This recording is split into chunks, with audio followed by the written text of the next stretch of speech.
Sometimes you know months in advance that you are going to sell your home, which gives you a lot of time to get prepared, a lot of time to make repairs, a lot of time to paint, a lot of time to clean up the yard. But what if you only have 30 days? How can you get that home show ready? How can you get your home ready for the photographer in 30 days? That's what I want to talk to you about today. And stay tuned. At the end of our video today, I'm going to give you a checklist that you can download. How do you get your house ready to sell in 30 days? That's what we're talking about today, and we're starting right now. I'm Sherri Green with Coldwell Realty. Welcome to Thursday Thoughts, a weekly series where I address a topic about the real estate industry, the buying or the selling process, or the real estate market in Washington, D.C. and Northern Virginia. The easiest way to think about selling your house in 30 days is to break it down by week. Having a plan every week of what you need to tackle will make it seem easier. It will also keep you focused, and keeping your focus while you prepare your house for sale as well as while it is on the market is half of the battle. Knowing what to do and when to do will make the home sale preparation and the home sale process much easier for you. Week number 1, think like a stager, pack like a pro, and sign up your listing agent. The first thing you want to do before any of my suggestions is to meet with your agent and sign your listing agreement paperwork. I'm going to give you a broad list of recommendations today that span 4 weeks, and they may have specific items to complement what I'm saying that relate directly to your home and directly to your market and directly to your neighborhood. Once that listing agreement is signed, your first job is to start packing. You are going to move, so there is no reason to not start packing now. Pack up any seasonal items and things that you don't use on a day-to-day basis. Identify those necessities so that you have those items, but pack away anything that you're not going to use for the next 3 to 6 months. Starting early gives you plenty of time to think about the belongings that you are packing up. Perhaps there are clothes that you don't wear anymore, or appliances that you never really use. That fun waffle maker you got for your birthday, but you don't even like waffles.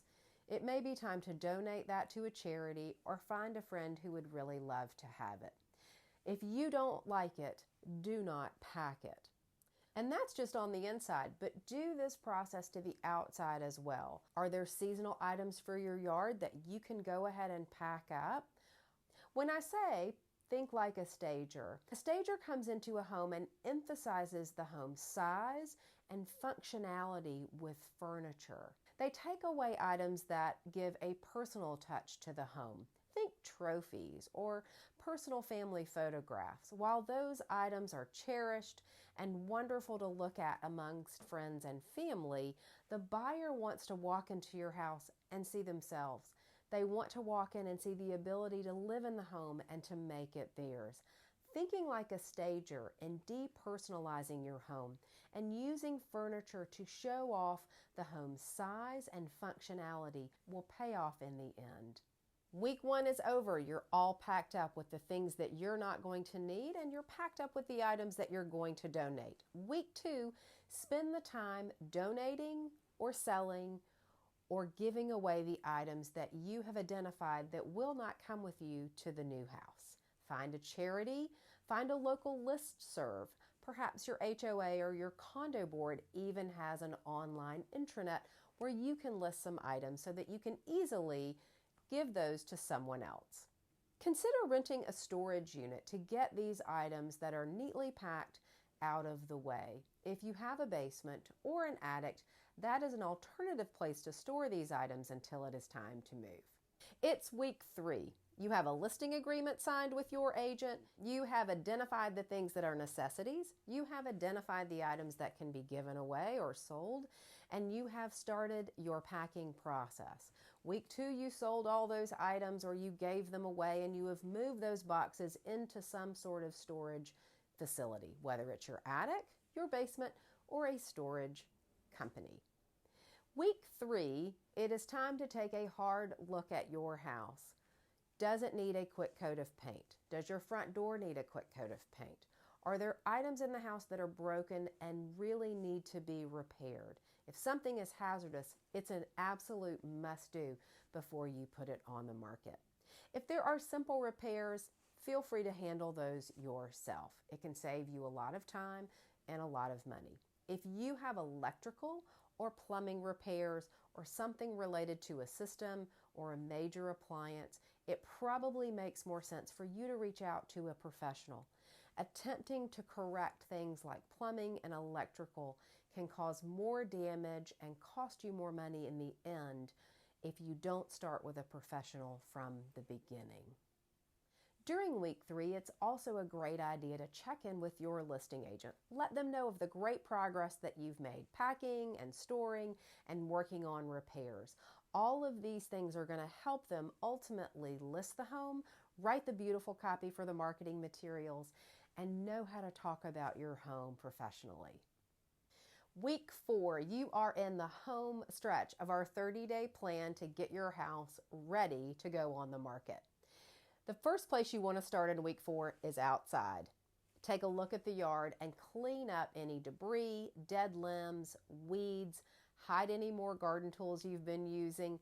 Get the yard ready to go. If there's last minute landscaping that you need to do to bring it up to the season, maybe you need some new evergreen bushes out front or some new flowers in the pots on your front porch, get those ready to go. Keep them watered and keep them alive until you can get your house on the market.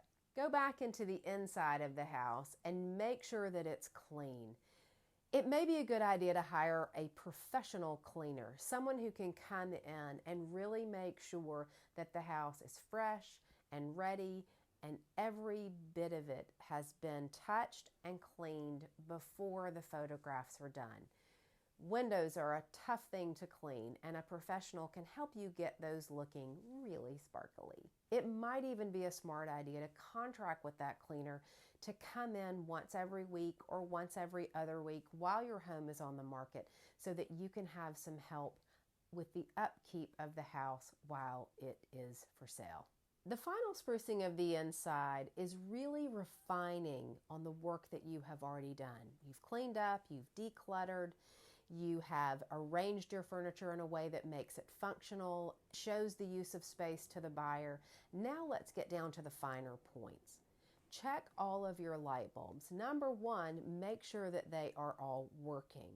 Number 2 is make sure that your bulbs are all the same color temperature. It may sound a little bit OCD, but trust me, this works. If one room is full of blue lights and one room is full of orange, amber, golden light, it can be distracting to a buyer. Even worse, you've got mixed bulbs in the same room. Change all of the bulbs so that they all match. So when the buyer tours, there is this beautiful, consistent light all the way through the home. All the light bulbs that you've taken out and replaced, pack them gently and just take them to your new home. Get new, fresh towels for the bathroom. Leave those out and hide the ones that you're going to use on a daily basis. While you're in the bathroom, hide the things that nobody really wants to see. If you have a plunger or extra toilet paper or a big bottle of Drano, everybody has those things, but when they're touring, they just don't want to see them. Hide them out of place so that the buyer walks in and simply sees your fixtures, your tile work, and the space that they are going to fall in love with. If you're in a season where a wreath or a decoration on the front door makes sense, by all means, put up something simple and beautiful. It'll be very inviting to the buyer. At the end of week 4, it is time to roll in the photographer, the videographer. It's time for your listing agent to come over and take those last-minute photographs, take those last-minute videos and floor plans, and to talk about all of the things that you have accomplished in the home. If you have followed this 4-week plan to get your house ready to sell, you're going to be in great shape for the photography and great shape for every buyer who walks into your home. Having a house that is ready to show makes all the difference in the world. It makes all of the difference in the photographs, all of the difference in the video work, and it makes the difference when every buyer comes through your home. If you'd like to learn more about how you can get your house ready to sell, whether you've got 30 days or 60 days, I've got a seller guide that you are welcome to download for free. It should help guide you even further than the 4-week plan we have talked about today. Check the comments for the link and use that to help get your home ready for market. While you're here, don't forget to subscribe. I have an entire playlist of videos dedicated to helping sellers learn how to get their house ready for market and learn how to get their house sold easily.